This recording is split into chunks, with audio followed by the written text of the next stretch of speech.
Welcome to উম্মাদ TV. প্রতিবারের মতোই আপনারা জানেন যে আমরা সবসময় এখানে কোনো গেস্টকে নিয়ে আসি, এবং আজকে আমাদের মধ্যে আছে বাংলাদেশের দুই তরুণ প্রভাবশালী ব্যক্তি যারা আসলে বিগত বেশ কয়েক যাবত ধরে তারা সাকসেসফুল কাজ করে আসছেন, এবং তারা two of the richest youngster from this generation in Bangladesh. Thank you for coming. Pleasure is mine. আমাদের সাথে আছেন আমার ঠিক ইমিডিয়েট পাশে শাহরুখ এফ রহমান এবং ইমিডিয়েটলি শেখ তালুকদার। আসসালামু আলাইকুম। শাহরুখ এফ রহমান কে আমি প্রথমে শুরু করছি আমাদের কিছু অড কোশ্চেন দিয়ে। অবভিয়াসলি আমাদের প্রশ্নগুলি হয় is beyond normal, so definitely শুরু করছি। আপনার শাহরুখ খানের কনসার্ট কেমন লাগলো? আপনি শাহরুখ খান কনসার্টে গিয়েছিলেন? জি অবশ্যই আমি শাহরুখ খানের কনসার্টে গিয়েছিলাম, এবং শাহরুখ খানের কনসার্টে আমি আমার এলাকা থেকে যে প্রথম ব্যক্তি আমি একা কেউ থেকে আসেনি, আমার এলাকায় আমি প্রথম ব্যক্তি যে শাহরুখ খানের কনসার্টে গিয়েছে এবং প্রথম সিটে বসে শাহরুখ খানের কনসার্ট দেখেছি। আপনি কত টাকা পে করছেন সেটার জন্য?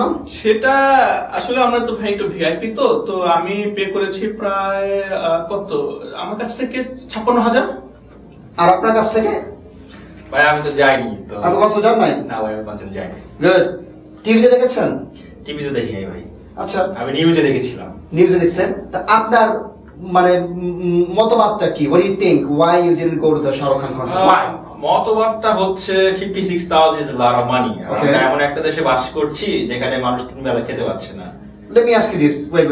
তা আপনি পিছনের সিটে তো যেতে পারতেন, পিছনের সিটে বসতে পারতেন আরো সস্তায়, তা কেন করেন নাই? তা হয়তো বসতে পারতাম, বাট সেটা হয়তো অ্যাটলিস্ট 10,000 টাকা হইতো আর কি। So I would say that এই টাকাটা আমি বেটার কোথাও ইনভেস্ট করলে, কিংবা আমি কোথাও যদি ডোনেশন করতাম বা কোনো কিছু করতাম, আই থিংক ফলটা অনেক ভালো হতো আর কি। আচ্ছা, সো আপনি স্পেশালি এই কারণে জান নাই আপনি ইনভেস্ট করতে পারতেন এর জন্য?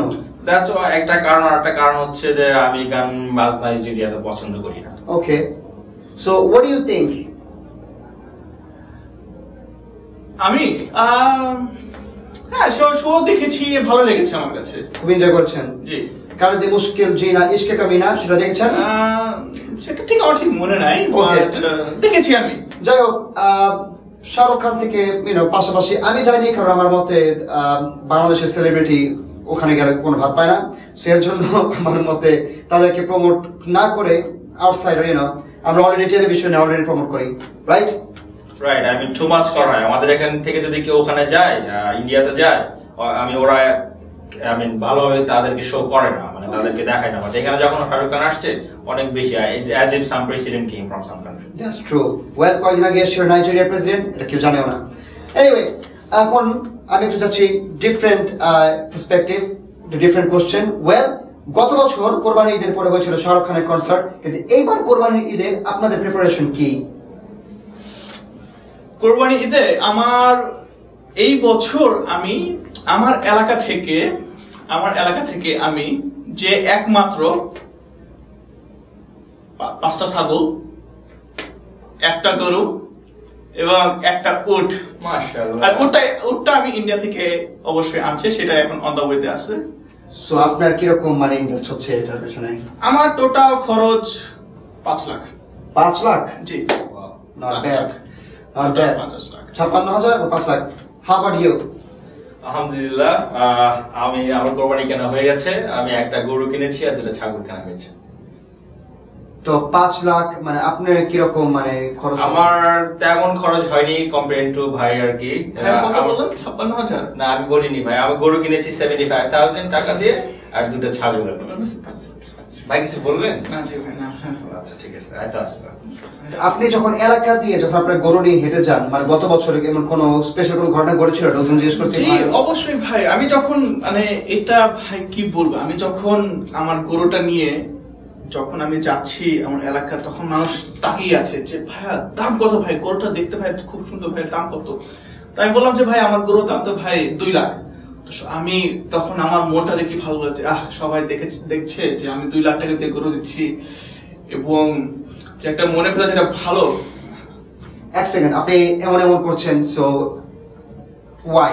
আমি এমন করছি যে ভাই গরু তো আপনি কিনেছেন, মাশাআল্লাহ, আল্লাহ আপনাকে দিয়েছে, আপনি কিনেছেন। জি ভাই অবশ্যই। সেটাই, কিন্তু আপনি কি মানুষকে দেখানোর জন্য কিনেছেন না আল্লাহর জন্য কিনেছেন? আপনি মানুষকে আপনার প্রাউড ফিল হওয়ার তো কিছু নাই। আপনি আল্লাহ আপনাকে দিয়েছে, কোরবানি দেওয়া আমাদের মুসলিম ধর্ম হিসাবে এটা আমাদের দায়িত্ব।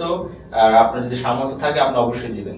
তাই বলে কি আমরা মানুষকে দেখিয়ে দেখিয়ে নিয়ে যাবো এটা আমার গরু ভাই, সাইনবোর্ড লাগিয়েছি 4 লাখ টাকা দিয়ে কিনেছি, 3 লাখ টাকা দিয়ে কিনেছি, ভাই এটা কি ঠিক? ভাই উনি তো বললো যে এলাকার লোকজন তাকে দেখে মানে ইন্সপায়ার হবে, মানে 3 ভাগের 1 ভাগ হয়তো উনি গরিবদেরকে দেয়। উনি হয়তো পুরোটাই গরিবকে দিয়ে দিতে পারেন, উনি মনে ওনার পার্সোনাল ব্যাপার। But the thing is it's not about how much you spending and what people are thinking, it's about here, it's about your নিয়ার। ইটস নট ফর দ্য, এটা মানুষের জন্য না, এটা for the sake of Allah আর কি আমরা কোরবানিটা দিচ্ছি। ঠিক আছে? তো হাদিসে আছে আমাদের প্রফেসর সাল্লাল্লাহু আলাইহি ওয়াসাল্লাম বলেছেন, the reward of this depends according to the intentions and everybody will have their reward according to what he has intended. জি ভাই, আপনি আপনি ভাই এটা কোথায় পেয়েছেন ভাই? ভাই এটা আমার কথা না, whatever I say is zero in Islam. জি। আমি এটা পেয়েছি সহিহ আল বুখারী থেকে, জি। ভলিউম 1 বুক 1। আপনি কি চেক করতে পারেন যদি কোনো ডাউট থাকে। মাশাআল্লাহ। সো অ্যাট লিস্ট আপনি বলতে চাচ্ছেন এই যে আমি যেমন গত বছর গরু নিয়ে যাচ্ছিলাম, লোকজন জিজ্ঞেস করলো আপনার গরুর দাম কত, So আপনি বলতে চাচ্ছেন এটা মানে it's all about intention. Yeah, see, there is nothing wrong যে আপনি 5 লাখ টাকা দিয়ে গরু কিনেছেন কিংবা 10 লাখ টাকা দিয়ে গরু কিনেছেন। এই যে লোক দেখানোটা রং। না, লোক দেখানোটা, এক্স্যাক্টলি দ্যাটস মাই পয়েন্ট। লোক দেখানোটা রং। আপনি আল্লাহর সামর্থ্য দিয়েছেন, আপনি কিনতে পারেন। যেমন দেখেন গত বছর আমি যত টাকা দিয়ে আমি গরু কিনেছি তার থেকে বেশি দামে গরু কিনেছি আমার পাশের বাসার লোকটা। So আমি এবার প্ল্যান করেছি আমি তার থেকে বেশি দামে একটা গরু কিনবো। আস্তাগফিরুল্লাহ, আস্তাগফিরুল্লাহ। So it's totally wrong, it's totally রং। কিন্তু এলাকার লোক কি বলবে? এলাকার লোক কি বললো সেটা বড় না, আল্লাহ কি থিংক করলো আপনার সম্পর্কে সেটা বড় ভাই। ওকে, যাই হোক, আমি হোপফুলি যে আপনার মতো চিন্তা ভাবনা যদি সবাই করতো তাহলে তো আমার মনে হয় কিছুটা চেঞ্জ দেখতে পারতাম, যাই হোক, আমি কি আসলে অনেক দামি গরু কিনবো কিনা সেটা আপ টু মি আর আপ টু ইউ। আর যাই হোক, আপনার রুটটা বলছেন আমাকে দিয়ে দিন, আমার ঠিকানা দিয়ে দিব। আর যাই হোক গাইস, থ্যাংক ইউ, আর will be right back. Okay, thank you for watching.